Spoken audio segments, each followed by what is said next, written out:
tubuh manusia itu terbagi dua, tubuh bagian atas dan tubuh bagian bawah. Nah, pembatasnya ini ada yang mengatakan simpul dari energi manusia itu ada di batas antara tubuh atas dan tubuh bawah. Nah, ini ditandai dengan yang namanya ikat pinggang. Itu dalam budaya berpakaian itu ditandai dengan ikat pinggang. Jadi bukan sekedar aksesoris, tapi itu juga menjadi tanda bahwa manusia itu ada tubuh bagian bawah, ada tubuh bagian atas. Kalau tubuh bagian bawah itu ya kaki yang merupakan untuk bergerak kemana-mana. Awalnya itu ya ikat pinggang itu merupakan tali supaya kain tidak terlepas, karena orang dulu ketika pakaian pertama kali ditemukan itu kan hanya ditelangkupkan begitu supaya tidak terlepas, lantas ditali. Nah, itu awalnya dari situ, di era dulu orang supaya tidak terlepas pakaian bawah pelindungnya dia itu hanya ditelangkupkan begitu, terus ditali di bagian pembatas itu tadi. Dan batas ini juga simbol dari keseimbangan atas dan bawah itu. Nah, makanya ikat pinggang itu atau sabuk itu bukan sekedar aksesoris, tapi juga merupakan simbol atau tanda juga bisa. Di perguruan silat itu sabuknya warnanya ya macam-macam. Oh iya, betul. Itu sesuai menandakan tingkatannya. Itu manusia purba sudah mengenal karena dulu pakaiannya dari kulit kayu, daun. Nah, untuk mengikatnya itu ya menggunakan tali dari rotan. Fungsi utamanya ya supaya tidak lepas. Apakah kita sudah mengenal itu? Sudah.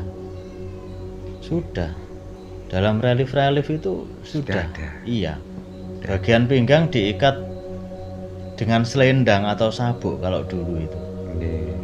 Bukan hanya pengikat, tapi juga berfungsi sebagai estetika. Makanya penari-penari itu kan biasanya pinggangnya juga ditalikan sabuk yang berupa selendang.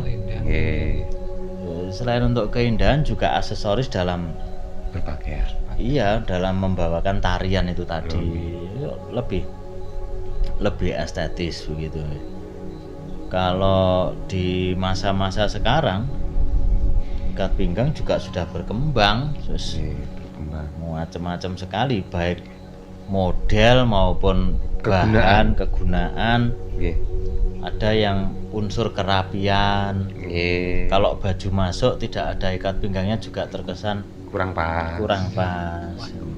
Terus untuk tempat menaruh barang yang contohnya kacamata ada. Terus ada yang untuk senjata. Itu yang terutama dipakai untuk tentara-tentara itu, polisi itu biasanya pakai ikat pinggang yang ada tempat senjata. Ada yang lebih lebar untuk menyangga tubuh. Ikat pinggang yang lebar mungkin ya akhirnya centeng barang itu kan bisa masuk ke situ.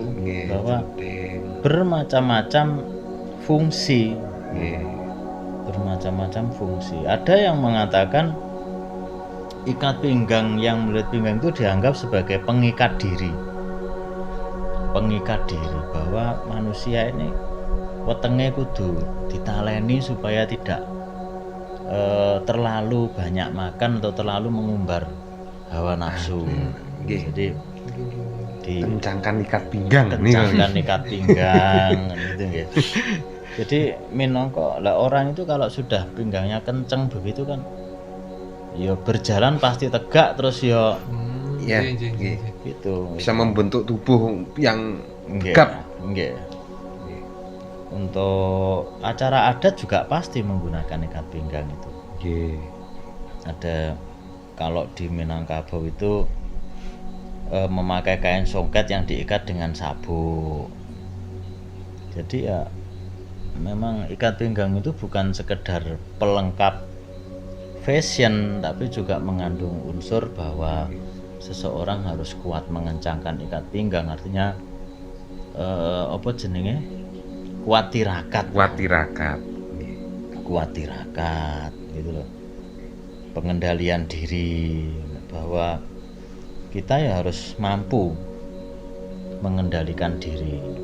Makanya perut ini kan simbol dari apa ya, ya simbol dari makan kita nganu yang tidak terkendali kan. Itu makanya ya kudu ditaleni, aja mung-mungan mangan. Kencangkan ikat pinggang niku. Nggih, kadang ya poso barang. Makanya pengikat nafsu itu tadi. Pengikat nafsu itu tadi. Jadi ya bukan hanya sekedar unsur fashion, tapi pada dulunya ya tadi pembatas antara tubuh atas dan bawah, simbol dari keseimbangan, melakumu sepiro, mikirmu sepiro. Jangan sampai mek mikir tok orang melaku apa-apa.